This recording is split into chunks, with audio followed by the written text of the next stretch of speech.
Hello and welcome everybody to this year's 2022 Onboard story. This time we'll be starting at a very special one for my first Nürburgring Nordschleife NLS race. Here you see me take the start from P95, P5 in class, as we had a tire failure in quali.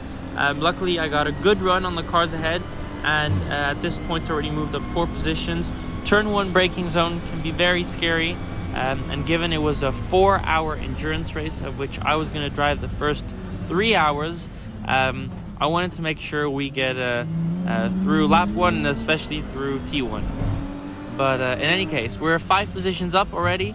Ahead of us, we have another car in class, so it's a BMW M240 Cup car, the same car I'm driving. And now on the right here, the green one, that's another M240. So we moved up 3 positions in class, I believe, at this point. So lightning start, 7 positions up. Ahead of us, we have a BMW M2 CS. This is actually the same car which I raced in the Benelux Championship, just with a downgrade in power, very similar to the car I was driving now. There was a driver who was a bit intimidated, it seemed, as he was slowing down on the apex, but he made a mistake entering the straight. So I had a good run on him and could pass him as we were about to enter the Nordschleife. 24 kilometers of the green hell. So we move up a bit.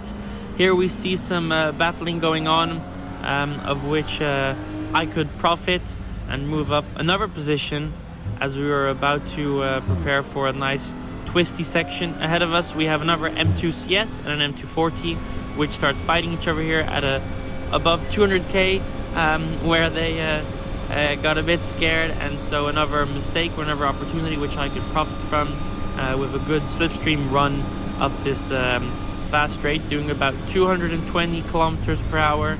So it was a nice overtake. The Nürburgring, with its 2.8 kilometer straight, actually has the longest straight any racetrack in the world. Very useful to overtake cars using slipstream. This was happening here at 250k. We were passing on the Duttinger Hill as we were entering a code yellow zone. So here on the right you see 2 yellow flags being waved. This means you have to slow down to 120 kilometers per hour. And here on the left you have a code 60 zone, which means you have to slow down to 60 kilometers per hour for a accident or a crash which might have happened on track. So this is how they neutralize sections of this track. Back to racing. Here we're fighting with our sister car, actually, in the M240i Cup. This is from our own team, so we were being very respectful of each other and trying not to slow each other down, but just have a good time. One of the favorite track sections where we fly into the sky, and then from this point we're flat until we reach the next braking zone. So we fly a few times. You can hear the engine revs move about, so we're really jumping and flying about, flat, pedal to the metal. Really fun and scary section at the same time, but good to see when you're fighting with another car how that goes about.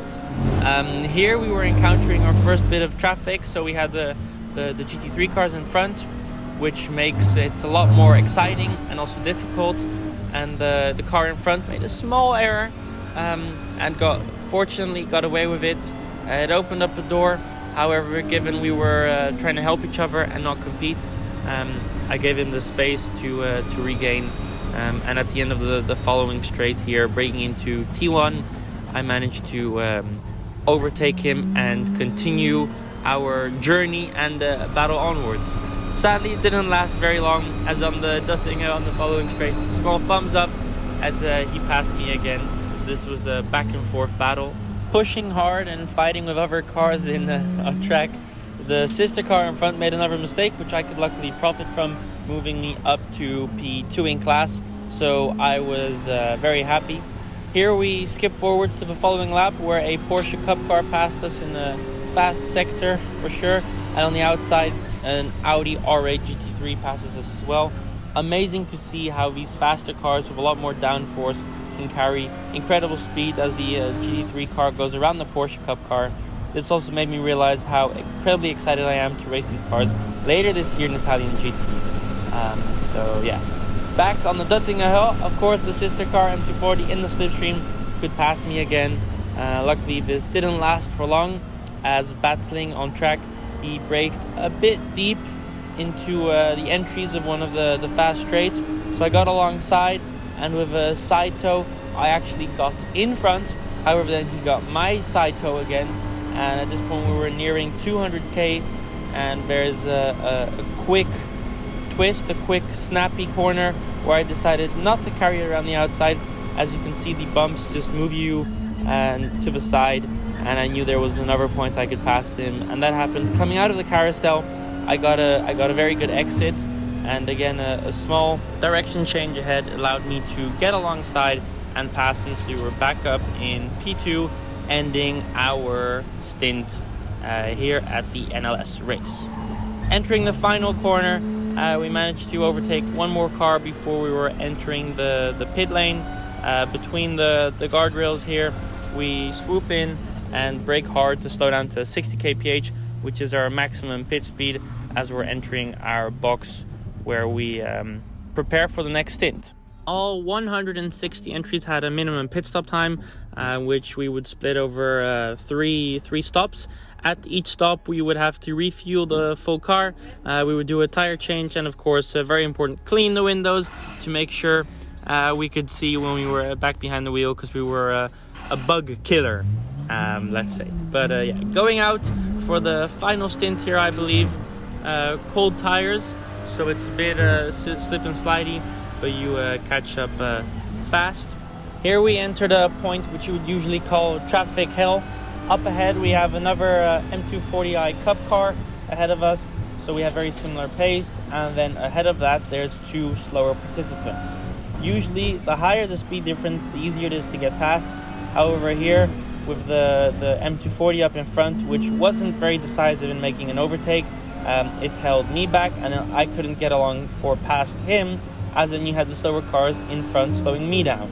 So it was a bit of a mess here, entering the very famous YouTube corner where everyone was watching, so you don't want to make a mistake and become too famous for the wrong reason. But yeah, you try everything to get alongside. Here I have the run, but again I get slowed down by the yellow Opel on the left, so you have to tuck back in, go around the outside, and then there's the following traffic car ahead. But at this point I was getting pissed off. I wanted to get alongside, so even when they didn't give me the space on the curb, I passed at least the M240, and then I had one more car to go, the Ukraine supporting car, go them. But he didn't give me a lot of room, but luckily he did. Now I got alongside, and we could push to the last bit of our stint. As you may know, the Nürburgring has crazy aggressive curbs. So when this remarkable moment happened, I had to make sure to share it with you guys. If you look at the Golf TCR ahead, it actually jumps up into the sky, bouncing off the curbs. Crazy track, crazy moment. Up ahead, we're battling again, now with actually slower GT3 car, which wasn't paying a lot of attention and pushed me off track. Luckily, we did get past. Bit close still, however, we did get past, and now we were clear. This was also one of a funny moment. Someone with a very nice Porsche Carrera 991, you see entering the straight. They have a good exit. They were afraid to maximize the track. You can see the effect of the slipstream as we're nearing by towards the end of the track. We're exceeding 250, almost now 260 kph. I get past him into the braking zone, and so one more position towards our really end of a 3-hour stint. I drove 3 hours non-stop, which was crazy. Burned 2,000 calories and had an amazing time. Really one of my favorite races I've ever done. So yeah. At this point, we were P1, leading the class with over 20 seconds. A result I was very proud of for my debut here. So an amazing day. I want to thank Adrenaline Motorsport for making this possible, and of course all my personal sponsors who made me accomplish this little dream of mine.